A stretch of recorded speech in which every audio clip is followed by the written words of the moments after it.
These are the 200 ballistic missiles Iran launched at Israel on October 1st, 2024, in what would become the largest direct military attack between the two nations in decades.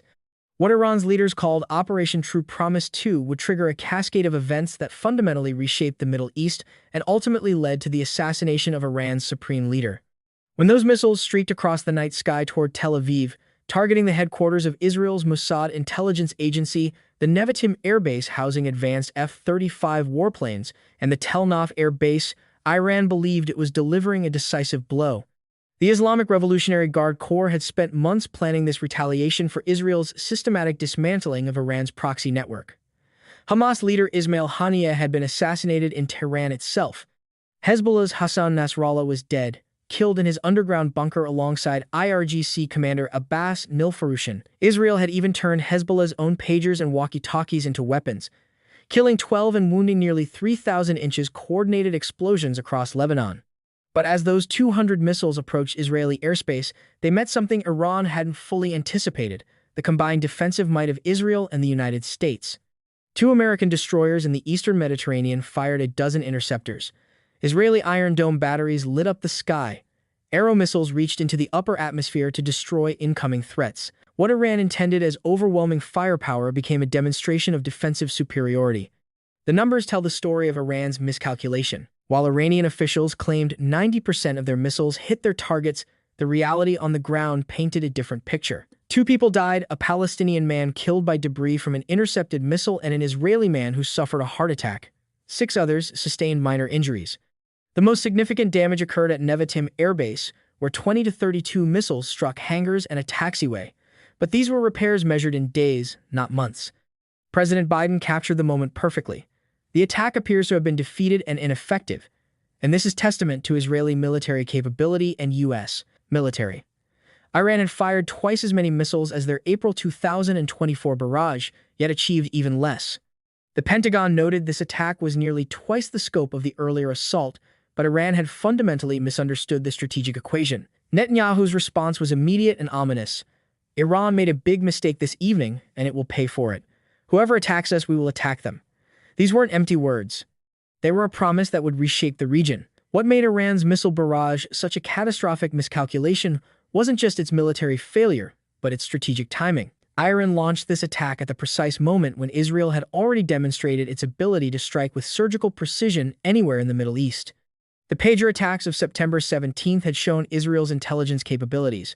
Nasrallah's assassination proved nowhere was safe. By October 1st, Israel had systematically decapitated the leadership of Hamas and Hezbollah while Iran watched helplessly. The Iranian leadership seemed to believe their missile arsenal would restore deterrence.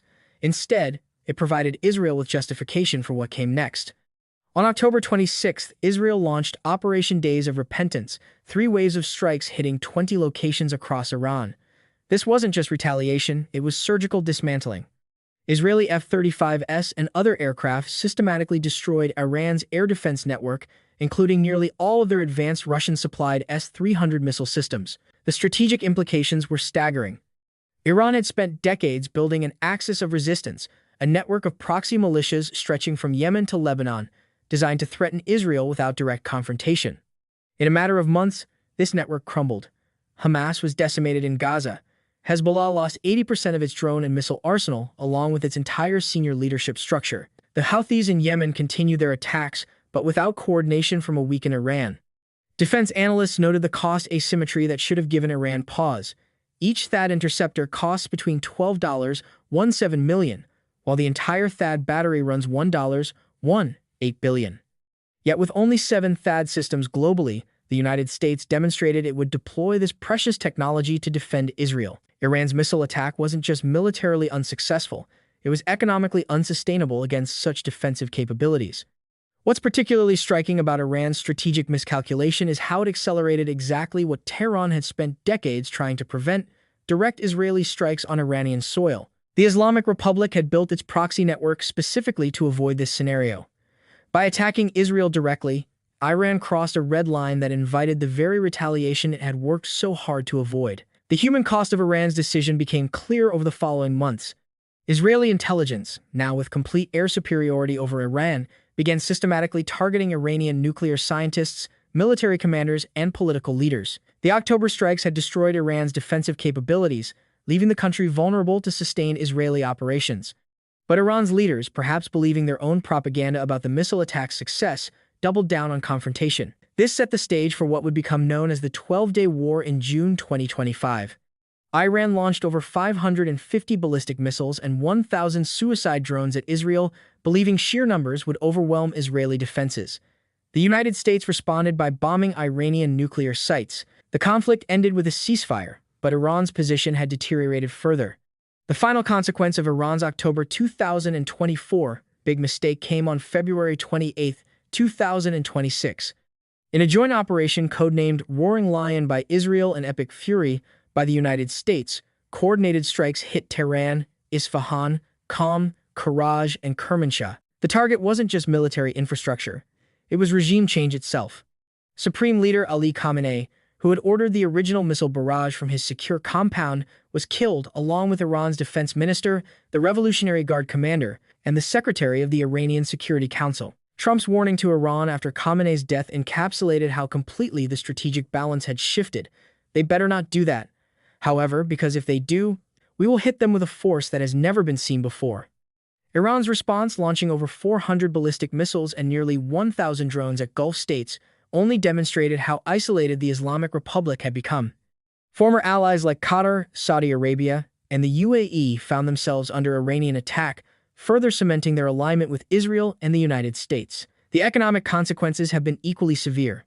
Iran's closure of the Strait of Hormuz sent oil prices soaring past $100 per barrel, but this desperation move only accelerated international support for alternative supply routes and Iran's complete isolation from global markets. Looking back, every element of Iran's October 2024 missile barrage revealed a fundamental misreading of regional dynamics.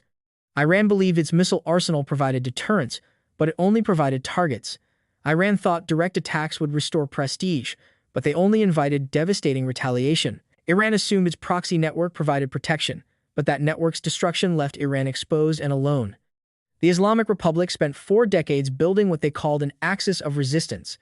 In pursuing direct confrontation with Israel, they managed to destroy everything they had built while guaranteeing the very regime change they had fought so long to prevent. Netanyahu's prediction proved prophetic.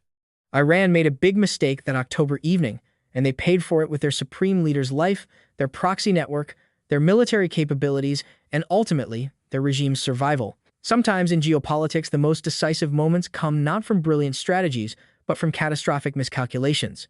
Iran's massive missile barrage will be remembered as exactly that, a moment when overconfidence met reality with devastating consequences.